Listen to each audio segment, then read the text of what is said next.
여러분들이 지금 화면 속에 보시는 이 악기가 무슨 악기인지 잘 아시죠? 바로 트럼펫이라고 하는 악기입니다. 저는 트럼펫이라고 하는 악기를 하나 가지고 있습니다. 제가 이 트럼펫이라고 하는 악기를 갖게 된 것은 제가 대학교 1학년 시절 저희 아버지께서 저에게 선물로 주셨습니다. 강원도 원주의 한 작은 시골 교회에 다니시는 저희 아버지는 어느 날 그 교회에 방문한 한 브라스 밴드의 공연을 보면서 이 나팔이라고 하는 악기가 굉장히 멋있는 악기라고 하는 생각을 하셨던 모양입니다. 그래서 저희 아버지는 우리 아들이 이 멋진 나팔을 불었으면 좋겠다라는 생각을 하셨던지 트럼펫이라고 하는 악기를 하나 구입해서 저에게 보내셨어요. 저는 사실 나팔을 불 줄 모릅니다. 그런데 아버지께서 보내주신 그 트럼펫이라고 하는 악기를 받아들고는 이제 아버지의 소원대로 교회에서 한번 멋지게 트럼펫으로 특창하는 모습을 보여드리기 위해서 연습을 시작합니다. 마침 제가 신학과 1학년 때에 군악대 출신이었던 한 형님이 계셔서 그분과 함께 연습을 시작했어요. 매일 저녁 연습을 하는데 이 형님께서 이 트럼펫을 가르쳐 주시는데 처음에는 길게 호흡을 빼서 소리를 낼 수 있는 롱턴 연습을 해야 된다고 말씀하셨어요. 그래서 매일 저녁 1시간 이상씩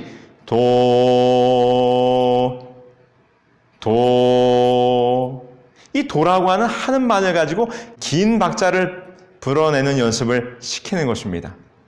하루가 지나고 이틀이 지나고 3일이 지나고 일주일이 지나고 2주가 지나도 매일 저녁 도라고 하는 소리만 길게 뿜어내는 연습만 시키는 것이죠. 그런데 여러분 매일 똑같은 소리만을 길게 뿜어내니 이 얼마나 연습이 지루했겠습니까?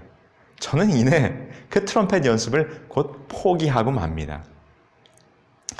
그 뒤로 여러 차례 이 트럼펫을 다시 한번 시도했지만 이 트럼펫이라고 하는 악기를 제대로 완성하지 못했어요. 그래서 저희 아버지가 자기 아들이 이 멋진 트럼펫을 가지고 연주하는 모습을 보여드렸어야 되는데 아직 한 번도 그 부모님 앞에서 저희 아버지 앞에서 제가 이 나팔 트럼펫을 불어본 경험이 없는 것입니다.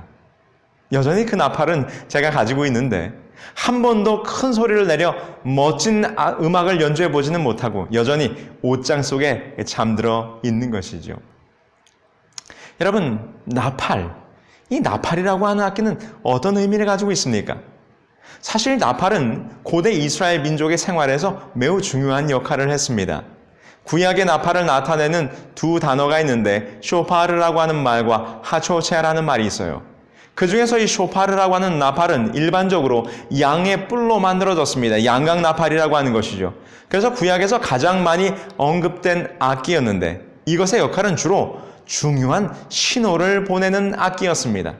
기능상 이 쇼파르는 음악보다는 소리를 내서 어떤 신호를 보내는 것이었죠.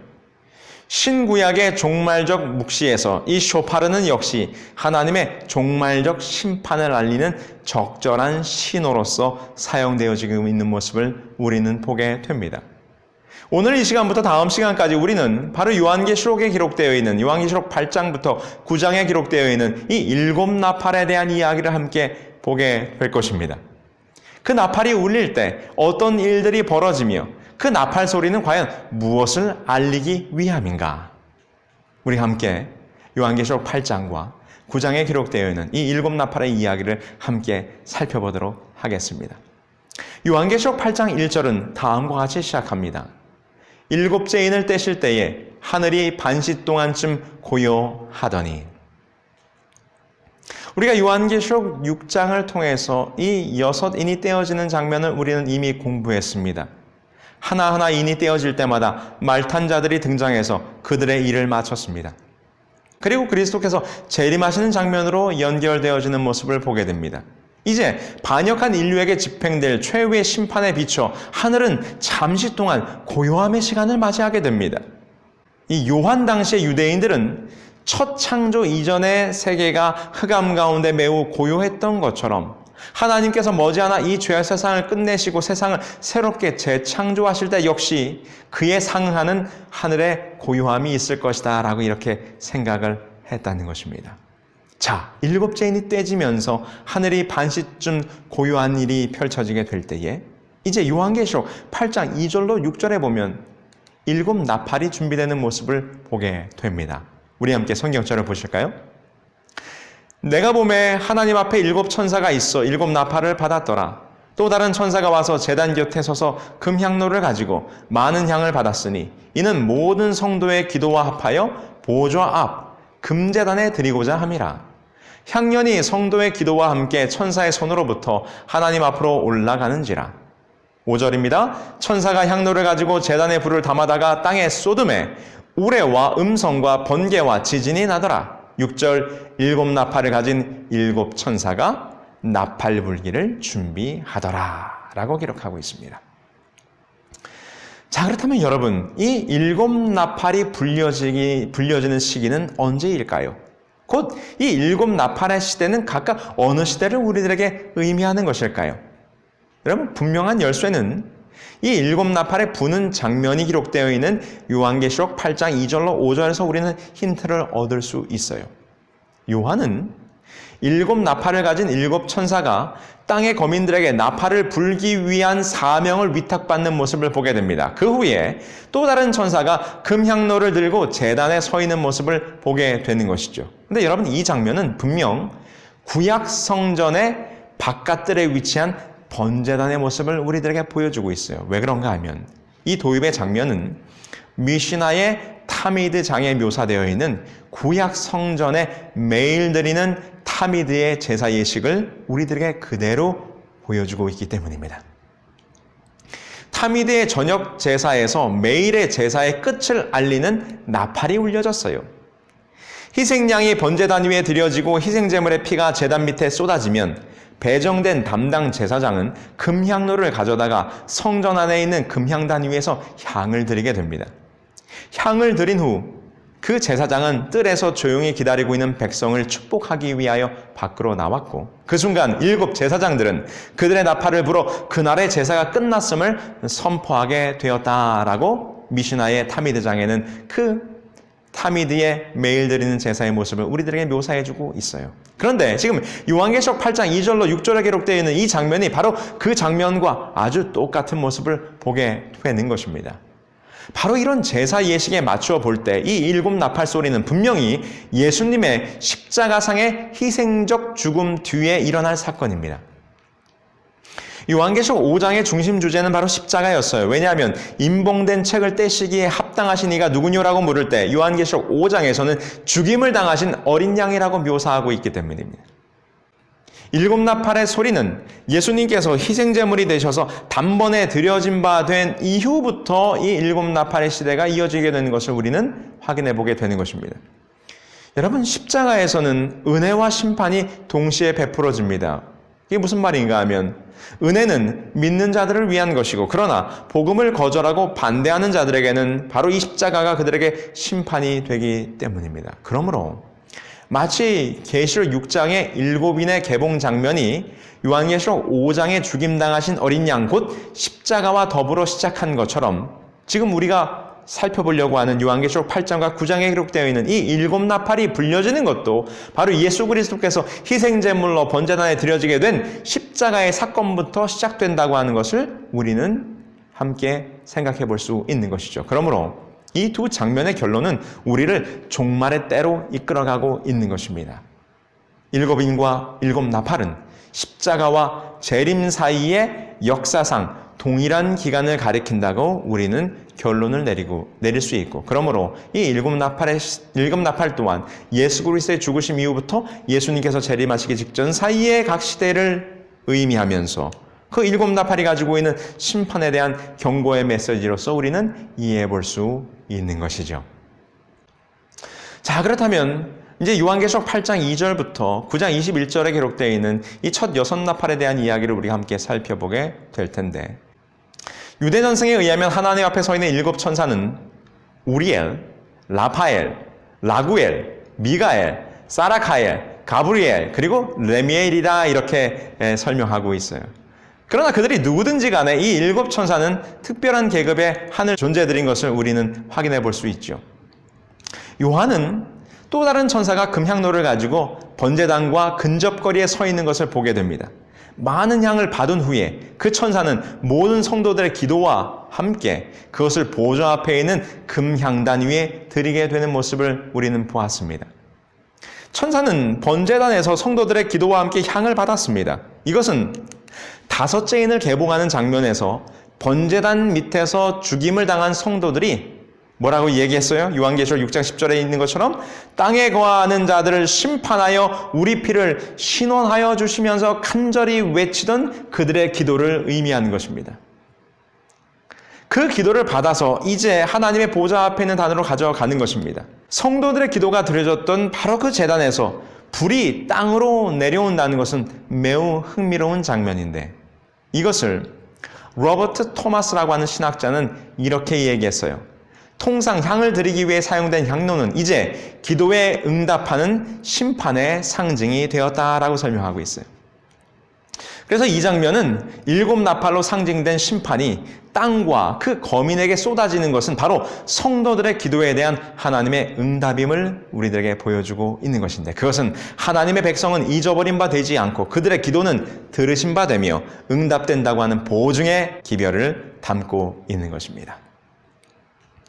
자, 그러면서 이제 7 나팔을 가진 7 천사가 나팔을 불기 위해 준비하는 모습이 기록되어 있지요. 금향단 위에 향을 드리는 일과 땅에 불을 던지는 일은 7 천사에게는 나팔을 불며 이 땅과 그 거민들 위에 막 쏟아지게 될 화를 선포하라고 하는 신호로서 나팔을 불게 되는 것입니다. 근데 여러분, 이것은 우리로 하여금 애굽에 내린 재앙들을 생각나게 해요. 출애굽기 3장 7절에 여호와께서 이르시되 내가 애굽에 있는 내 백성의 고통을 분명히 보고 그들의 감독자로 말미암아 부르짖음을 듣고 그 근심을 내가 알았다라고 기록합니다. 바로가 이스라엘의 출애굽을 거절했을 때 내린 재앙들은 7 나팔 재앙에 대한 요한의 대부분의 생각과 그 묘사의 중심과 연결되어지고 있어요. 애굽의 재앙들과 같이 나팔의 재앙들은 하나님의 백성의 원수에게 내린 심판들이며, 이것들로 말미암아 압제받은 그 충성된 자들은 구원을 받게 될 것을 우리들에게 보여주고 있는 것입니다. 자, 그렇다면 이제 이 7 나팔이 불려진다고 하는 것에 대한 의미와 그 시기에 대해서 우리가 함께 살펴보았습니다. 그럼 이제 본론으로 들어가서 우리가 각 나팔의 의미들이 불려질 때 어떤 일들이 벌어지게 되었는지 함께 살펴보시죠. 첫째 나팔입니다. 요한계시록 8장 7절이죠. 첫째 천사가 나팔을 부니 피 섞인 우박과 불이 나와서 땅에 쏟아지매 땅의 3분의 1이 타버리고 수목의 3분의 1도 타버리고 각종 푸른 풀도 다 버렸더라. 여기 보니까 피 섞인 우박과 불이 등장해요. 이 구절은 출애굽 당시의 7째 재앙을 상기시킵니다. 출애굽기 9장 23절로 25절에 보면 불이 섞인 우박이 애굽인들에게 내린 하나님의 심판의 모습으로 기록되어 있는 것이죠. 곡에 관한 에스겔의 예언 속에 역시 불 섞인 우박이 나오는데, 이는 유다의 원수에 대한 집행심판을 이야기할 때 에스겔은 이 불 섞인 우박이 있을 것이라고 이야기했어요. 구약에서 피 섞인 우박은 하나님과 그의 백성들을 대적했던 민족들을 심판하는 하나님의 일관된 무기였습니다. 그래서 이것은 역시 하나님의 심판을 의미하는 것이죠. 근데 여기 보니까 3분의 1이 불탔다라고 기록하고 있어요. 이 나팔 재앙은 땅의 3분의 1의 영향을 항상 미칩니다. 이 3분의 1이란 무엇인가 하면 그것은 한 부분을 의미하는 것이죠. 전체가 아닙니다. 에스겔과 사가랴의 예언들에서 이 배도한 이스라엘에 대한 심판은 그 나라의 3분의 1의 차례로 영향을 미치는 재앙들로 묘사되고 있어요. 에스겔 5장 12절의 말씀 보실까요? 너희 가운데서 3분의 1은 전염병으로 죽으며 기근으로 멸망할 것이요 3분의 1은 너희 사방에서 칼에 엎드려질 것이며 3분의 1은 내가 사방에 흩어버리고 또 그 뒤를 따라가며 칼을 빼리라 라고 기록하고 있습니다. 그래서 이 3분의 1은 전체가 아니라 한 부분을 의미하는 것이죠. 그래서 요한계시록 8장과 9장에서 이 나팔들을 불 때 영향을 받는 이 3분의 1이라고 하는 표현은 하나님의 심판을 받을 사단의 무리들의 전체가 아니라 그 왕국의, 사단의 왕국의 한 부분을 가리킨다는 것으로 우리는 이해해 볼 수 있을 것입니다. 여기 보니까 수목과 각종 푸른 풀도 다 타서 불태워진 모습이 기록되어 있어요. 구약에서 나무와 푸른 풀은 하나님의 언약의 백성으로서 이스라엘과 관련된 상징으로 사용되었습니다. 신약의 기자들은 그 연관성을 이렇게 확증하죠. 예를 들면 침례 요한은 유다 백성의 배도한 지도자들을 향하여 좋은 열매를 맺지 못하는 나무라고 비유했어요. 그래서 초목을 파멸시키는 불은 하나님께서 당신의 백성에게 사용하신 심판의 무기를 상징하기도 하는 것입니다. 그래서 하나님의 백성이 언약에 불성실하여 당신의 원수들과 동일시되었을 때에 이런 심판을 내리게 되었죠. 그래서 예레미야는 유다를 향해서 이렇게 말했죠. 좋은 행실 맺는 아름다운 푸른 감람나무라 불렀다. 근데 큰 소동 중에 그 위에 불을 피웠고 그 가지는 꺾였도다라고 이야기하고 있는 것입니다. 예수님께서도 이 나무를 통하여 유다 백성들을 상징하면서 열매 맺지 못하는 무화과 나무에 비유하여서 이 무화과 나무가 말라 죽게 되는 그런 심판의 모습을 우리들에게 보여주기도 한 것입니다. 그렇다면 이 첫째 나팔이 불려질 때 벌어진 온갖 숲들이 말라버리고 불타버린 이 사건은 무엇을 의미하는 것일까요?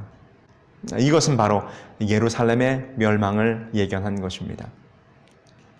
서기 70년 로마에 의해서 예루살렘의 멸망을 가리킨다고 우리는 생각해 볼 수 있습니다. 이 멸망은 예수님께서 감람사에서 종말에 관한 말씀을 하셨을 때 묘사하셨던 바로 그 사건이죠. 첫째 나팔이 예수님을 거절하여 십자가에 못 박고 복음을 거절한 자들에게 임한 결과를 우리들에게 보여주고 있어요. 이 심판은 하나님의 언약을 배반하고 그리스도를 따르는 자들을 압제하고 핍박자들이 된 하나님 자신의 백성에게 쏟아지게 된 것입니다.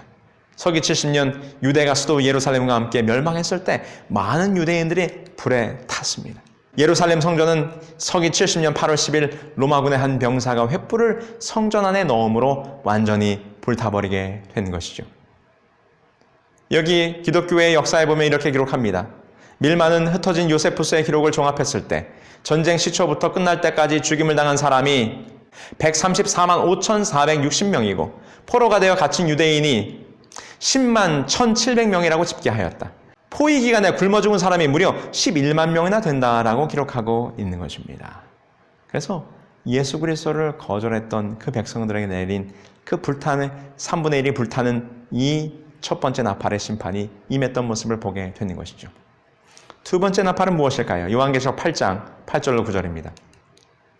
둘째 천사가 나팔을 부니 불붙는 산과 같은 것이 바다에 던지우매 바다의 3분의 1이 피가 되고 바다 가운데 생명을 가진 피조물들의 3분의 1이 죽고 배들의 3분의 1이 깨어지더라. 여기 보면 불붙는 큰 산이 나옵니다. 여러분, 산은 왕국을 상징하죠. 요한계시록 8장 8절에 큰 산은 큰 왕국과 관련이 되어 있습니다. 요한계시록 17장 9절에 있는 말씀을 볼 때요.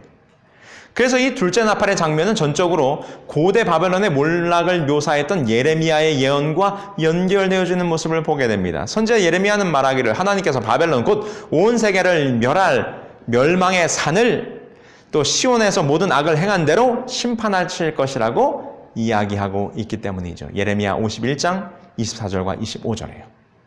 그래서 이 바벨론이 바로 멸망할 산이라 이렇게 이야기하고 있는 것입니다. 바벨론은 하나님에 의해서 심판을 받을 것인바 그것은 불타는 산이 되어 바다에 던져지고 함몰될 것이다 라고 예레미야가 예언하고 있는데 이 말씀과 연결이 되어지고 있는 것을 보게 됩니다. 그렇다면 여기서 말한 이 큰 산은 구약에는 바벨론을 의미했는데 여기서는 그럼 무엇을 의미하는 것일까요? 계시록에 기록한 시점에서 이 바벨론은 로마 제국을 가리키는 말로 사용되었습니다. 왜냐하면 베드로와 요한이 그의 서신을 쓸 때 로마를 나타낼 때 바벨론이라고 하는 암호를 사용했기 때문이죠. 베드로전서 5장 13절에 보면 함께 택하심을 받은 바벨론에 있는 교회가 너에게 문안하고 내 아들 마가도 그리하느니라 라고 기록하고 있습니다. 여기서 바벨론에 있는 교회는 곧 로마에 있는 교회를 말하는 것입니다. 그러므로 로마에게서 새 바벨론의 모습을 그려본 그리스도인들은 둘째 나팔에 불타는 산의 상징에서 하나님의 백성의 원수인 로마 제국의 멸망을 쉽사리 파악해낼 수 있는 것입니다. 바벨론이 예루살렘과 그 성전을 파괴하였기 때문에 바벨론은 자신의 운명을 감수해야만 했어요. 그래서 이 로마는 결국 하나님의 둘째 나팔이 울려 퍼질 때 멸망당하게 된 것이죠. 존 펄리는 다음과 같이 이야기합니다. 비록 하나님께서 로마를 당신의 언약을 어긴 유대 민족에 대한 형벌 집행자로 사용하셨을지라도 그리스도와 그분의 백성에 대한 적대감과 교회에 대한 핍박이 로마의 궁극적인 몰락을 재촉하였다라고 말하면서 이 불붙는 큰 산이 바닷속에 떨어져서 멸망하는 것은 곧 예레미야는 바벨론을 의미했고 그 바벨론은 그때 당시에 로마를 의미하는 것으로 로마 제국의 멸망을 예언하고 있는 것입니다. 여기 보니까 바다를 피로 변하게 했어요. 이 장면은 물이 피로 변해서 고기들을 죽게 만든 애굽의 첫째 재앙을 우리는 떠올리게 되는데, 구약에서 바다는 종종 하나님을 대항하는 적대적인 백성을 상징합니다. 그리고 배들이 깨어지는 모습을 보게 되는데, 이 부의 운반선인 선박들은 자만심에 빠진 국가의 자존심을 상징하기도 했지요. 여기 화면 속에 나와 있는 성경절을 보시면 알 수 있을 것입니다. 그러므로 이 둘째 나팔은 로마 제국의 몰락과 함께 그 경제와 사회 질서가 모두 괴멸될 것을 우리들에게 예언하고 있는 것이죠. 여기 역사의 기록을 볼까요?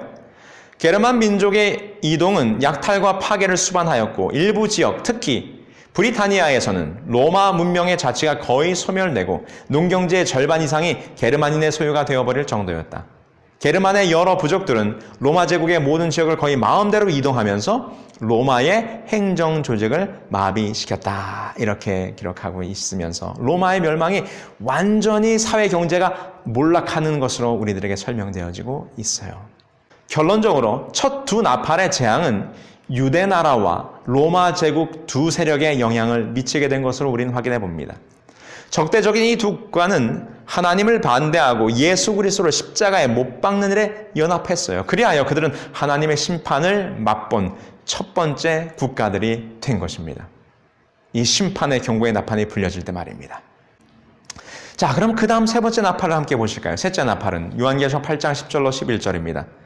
셋째 천사가 나팔을 부니 횃불같이 타는 큰 별이 하늘에서 떨어져 강들의 3분의 1과 여러 물샘에 떨어지니 그 별의 이름은 쓴쑥이라. 물의 3분의 1이 쓴쑥이 되매 그 물이 쓴물이 되므로 많은 사람이 죽더라.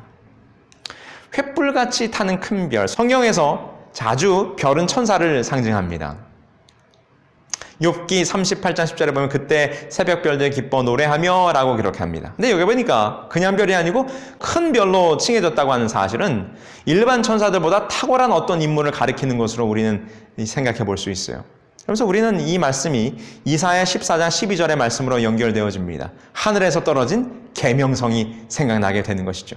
예수님께서도 누가복음 10장 18절에 사단이 하늘로서 번개같이 떨어지는 것을 내가 보았노라 라고 이렇게 말씀하고 있어요. 자, 그런데 이것이 떨어지니까 강들과 물샘들이 온통 쓴 물로 변하게 돼요. 여러분, 강과 물과 샘들은 영적으로 무엇을 의미하는가? 바로 목마른 백성들을 위한 영적 생명수를 의미하는 것이죠. 그래서 이사야는 이사야 12장 3절에 그러므로 너희가 기쁨으로 구원의 우물물에서 물을 기르리로다 이렇게 이야기하고 있고, 잠언 13장 14절에서 솔로몬은 지혜 있는 자의 교훈은 생명의 샘이라 이렇게 말하고 있잖아요. 예레미야 2장 13절에 보면 생수의 근원되는 나를 버린 것과 스스로 웅덩이를 판 것인데 그것은 물을 저축치 못할 터진 웅덩이니라 라고 말하면서 바로 이 생수, 또 그 생수의 근원은 바로 하나님의 백성들에게 생명과 구원을 주는 진리의 원천을 가리키는 것을 말하는 것입니다. 그래서 타는 별이 물에 떨어졌다는 것은 사단의 세력이 진리와 구원의 원천인 생명수, 곧 복음을 오염시켰다는 것으로 우리는 이해해 볼 수 있어요. 그러면서 쓴쑥이 됐다고 말합니다. 쑥은 고대 근동에서 쓴맛으로 악명 높은 아르테메시아 압신시움이라고 하는 식물을 말하는 것입니다. 우상 숭배에 빠진 이스라엘이 하나님을 버리고 그분의 말씀을 거절하였기 때문에 하나님께서는 예레미야를 통하여 그들에게 쑥을 먹이며 독한 물을 마시게 하겠다고 경고하셨어요. 예레미야 9장 13절과 15절에 보면요. 그래서 구약에서 쑥은 고통과 슬픔을 상징할 뿐만 아니라 배도에 대한 하나님의 심판을 상징하는 것으로 이 쓴 쑥이 사용되었다는 것입니다. 백성 중에 많은 사람들이 물로 죽었으니 이는 그 물들이 쓰게 되었기 때문입니다. 그러므로 별이 떨어지고 신선한 물의 공급원이 오염되었다는 것은 배도와 왜곡된 복음의 교훈을 상징하는 것이에요. 그 결과, 그 배도의 결과로 백성 중에 많은 사람들이 이 쓴물을 먹고 죽게 되었어요. 영적으로. 왜냐하면 그 물이 오염되고 변질되었기 때문에. 그래서 폴린이라고 하는 신학자는 말 그대로 이것을 영적 생명의 근원이 배도와 거짓 교훈으로 오염되었을 때 그 즉각적인 결과는 이 물 근원에서 마시는 자들이 영적으로 죽는 것이다 라고 이렇게 설명하고 있는 것이죠. 신학자 실린도 그의 주석책에서 이 다음과 같이 설명합니다. 여기에 괄목할 만한 대혁신적인 변화가 묘사되어 있다. 죽음의 별, 쑥이 한때 순결했던 생명의 샘들에 떨어짐으로써 샘들은 오염되고 부패되었다. 그리하여 그 오염된 물을 마시면 사람들은 사는 것이 아니라 오히려 죽는다. 순결한 교회는 깨끗한 시냇물이요 생명샘이다. 원수가 그 교회에 들어가면 교회는 부패된다. 그럴 때에 교회에게 축복이 아니라 재앙이라. 그리스도가 아니라 사단이 통제하게 되고 교회의 통제권은 완전히 그에게 넘겨질 것이다. 즉 교회는 생명으로 생명에 이르게 하는 향기가 되는 대신에 사망으로 사망에 이르게 하는 악취가 날 것이다 라고 이야기하고 있는 것입니다. 그럼 우리가 이것을 어떻게 시대적으로 적용할까요? 첫 두 나팔 소리가 그리스도의 죽음에 대한 책임이 있는 유다 나라와 로마 제국의 몰락을 다루고 있다면 세 번째 나팔은 역사상 로마 제국 후의 시기와 관련이 되어 있는 것입니다. 이것은 영적 쇠퇴와 배도의 시대를 말하고 있는 것이죠. 그때 교회는 사도의 복음에서 떠났고 성경의 건전한 가르침을 왜곡시켰어요. 복음의 진리는 교회의 전통과 교리로 대치되었고 교회는 성경과 어긋나는 죄된 행위들을 조장하게 된 것입니다. 그러므로 백성은 이 복음의 단순성으로부터 떠나 길을 잃게 되었고 배도와 기관화된 교회의 매력적인 영향력에 저항한 사람들은 거절과 박해를 당하게 된 것입니다. 다시 말해서 쓴물이 되었다는 것은 이 교회가 복음이 타락하여 영적으로 죽은 교회가 되어가고 있는 것을 보여주고 있는 것이죠. 자, 이제 넷째 나팔을 보십시다. 요한계시록 8장 12절입니다. 넷째 천사가 나팔을 부니 해 3분의 1과 달 3분의 1과 별들의 3분의 1이 침을 받아 그 3분의 1이 어두워지니 낮 3분의 1은 비침이 없고 밤도 그러하도다. 천체 곧 해, 달, 별들의 어두워짐, 그 결과 낮과 밤의 3분의 1이 어두워졌다라고 지금 네 번째 나팔에 불리는 결과에 대해서 설명합니다. 이곳에 묘사된 장면은 애굽에 내린 9번째 재앙 곧 흑암의 재앙을 우리로 하여금 떠올리게 하지요. 구약의 여러 예언에서 천체들이 어두워진다는 것은 심판에 등장하시는 하나님의 일관된 상징이었어요. 애굽에 대한 에스겔의 예언에도 보면 에스겔 32장 7절로 8절에 내가 너를 불끄듯 할 때에 하늘을 가리워 별로 어둡게 하고 해를 구름으로 가리우며 달로 빛을 발하지 못하게 할 것이다 라고 말하고 있고, 바벨론에 대해서 이사야가 예언할 때도 이사야 13장 10절에 하늘의 별들과 별 떨기가 그 빛을 내지 아니하며 해가 돋아도 어두우며 달이 그 빛을 비추지 아니할 것이다 라고 이야기했어요. 이스라엘에 대한 아모스의 예언도 보면 아모스 5장 18절에요. 화했을진저 여호와의 날을 사모하는 자여 너희가 어찌하여 여호와의 날을 사모하느냐 그날은 어두움이요 빛이 아니라 이렇게 말합니다.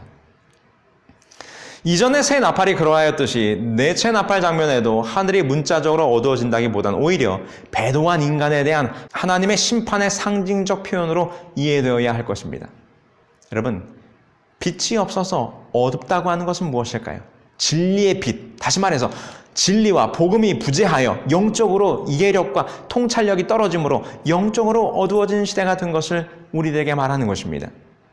구약에서 어두움은 죄와 배도에 대한 심판을 일관되게 상징하고 있어요. 선지자 미가는 이 비유적 표현을 유다 선지자들의 배도를 묘사할 때 사용하고 있는데 미가서 3장 6절을 보면 그러므로 너희가 밤을 만나리니 이상을 보지 못할 것이요 흑암을 만나리니 점치지 못하리라 하셨나니 이 선지자 위에는 해가 져서 낮이 캄캄할 것이라 이렇게 이야기합니다. 신약에서 역시 빛은 복음을 대표하죠. 예수님 자신은 바로 이 영적 생명의 궁극적 근원이 되십니다. 그분은 세상의 모든 사람들을 밝히시는 참 빛이라고 요한복음은 우리들에게 설명하고 있어요. 자, 이 네 번째 나팔은 셋째 나팔의 배도에서 연결되어져서 더 확대되고 있는 모습을 보게 됩니다. 셋째 나팔이 중세교회의 영적 쇠퇴와 배도의 결과를 그리고 있다면 넷째 나팔은 중세시대를 지나며 세상에 만연했던 극심한 영적 어두움의 시대를 우리들에게 보여주고 있는 것입니다. 여기 이 말씀을 함께 볼까요? 법안교의 대낮은 바로 세상의 한밤중이었다라고 말하면서 이 중세 암흑시대의 영적 암흑의 모습을 우리들에게 보여주고 있어요. 성경을 빼앗아 금소로 만들고 금소 목록을 만들어 진리로 안내하는 서적들을 보지 못하게 하므로 중세시대 사람들은 빛을 거의 볼 수 없는 어둠 속에서 살아가게 되었다는 것입니다. 바로 네 번째 나팔이 울려 퍼졌을 때 종교회의에서 교리를 정하여 따르게 하고 따르지 않을 때는 세상 권력을 사용하여 징치하고 각종 고문 형태를 만들어 고통을 가하고 양심대로 살고자 하는 사람들을 이단으로 종교재판에 회부하여 화형에 처했던 바로 어둠의 시기였던 것입니다. 자, 이렇게 오늘 우리는 첫 번째부터 네 번째 나팔의 시대를 함께 살펴보았습니다. 첫 네 나팔의 재앙은 짝으로 주어졌어요. 첫 두 나팔은 그리스도를 십자가에 못 박은 두 민족, 곧 유대나라와 로마 제국을 다루고 있고, 이후 두 나팔은 배도한 기독교와 그 배도의 두려운 결과를 취급하고 있어요. 이 네 나팔은 기본적으로 충성되지 못한 자들, 곧 땅에 거하는 자들에게 앞으로 임하게 될 나머지 세 나팔의 무서운 화에 대한 하나님의 경고의 메시지였음을 우리는 깨달아야 하는 것입니다. 그래서 이 나팔이 울릴 때 곧 무서운 심판이 임하게 될 것에 대한 경고적 메시지로서 우리는 이 나팔을 이해하고, 그 나팔이 울려 퍼질 때마다 각 시대에 하나님께서 심판의 모습들을, 아직은 전체가 아니에요, 3분의 1씩 그 심판의 결과들이 어떻게 임했는지를 우리들에게 보여주고 있는 것입니다. 자, 오늘은 우리가 여기서 마치면서 다음 시간에 우리가 나머지 세 나팔을 공부하게 될 텐데, 여러분, 나팔의 역할은 무엇이라고 했습니까? 그 나팔은 소리를 높여 신호를 보내는 것이라고 했습니다. 애석하게도 제가 대학교 1학년 때 받았던 그 나팔은 아직도 옷잔 속에서 제대로 된 소리를 한번 내보지 못하고 있습니다. 그런데 여러분, 하나님께서 약속하신 7 천사들을 통하여 이 세상에 울려 퍼지게 될 그분의 경고의 나팔은 분명하게 울릴 것입니다. 나팔의 신호가 울려 퍼질 것입니다. 울려 퍼졌습니다. 우리는 곧 심판의 때가 가까움을 이제 깨달아야 하는 것입니다. 사랑하는 우리 새벽성서학교 형제자매 여러분, 나팔이 시대에 맞춰 울리고 울렸습니다. 여러분, 그 나팔이 울리는 모습을 볼 때 오늘 우리는 무엇을 준비해야 하겠습니까? 곧 그분의 재림의 때가 다가오고 있음을 깨달으시고, 오늘 우리들에게 주어진 이 나팔의 경고를 묵상하사 오늘 이 하루의 삶이 곧 주님의 마지막 심판의 때가 다가오는 그때를 위하여 준비된 삶이 되기를 간절히 소망하면서 오늘 말씀을 줄이겠습니다.